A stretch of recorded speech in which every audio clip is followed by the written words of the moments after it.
आमच्या पक्षातले गौप्यस्फोट फडणवीस कसे काय करू शकतात? त्यांच्या पक्षातले गौप्यस्फोट आम्ही केले ते त्यांना पक्ष बंद करावा लागेल. शरद पवारांनी काय ठरवलं होतं काय ठरवलं नाही हे माझ्या इतकं कोणाला माहीत नाही. त्या संपूर्ण प्रक्रियेमध्ये चर्चेच्या संजय राऊतच होते माननीय उद्धव ठाकरे साहेबांच्या वतीनं, आणि सुरुवातीच्या चर्चा शरद पवार साहेबांनी माझ्यातच होत होत्या. देवेंद्र फडणवीस यांनी उगाच नाक खुपसून हे त्यांना काही माहीत नाही, आमचं सरकार बनतं हेही त्यांना माहीत नव्हतं.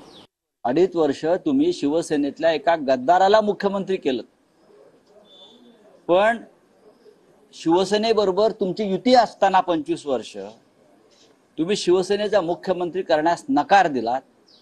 त्याच्यामुळे देवेंद्र फडणवीस हे खोटं बोलतायत. त्या संपूर्ण प्रक्रियेमध्ये मी होतो चर्चेच्या, मला माहिती आहे. मुख्यमंत्री पदावर चर्चा होणार नाही हे वारंवार सांगितलं जातं, आणि आमचं असं म्हणणं होतं की आपलं जे ठरलेलं आहे त्याच्यावर चर्चा व्हायला हवी. उद्धव ठाकरे मुख्यमंत्री होत आहेत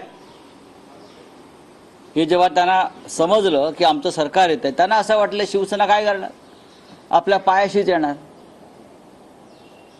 असं त्यांची एक भूमिका होती. पण तसं झालं नाही.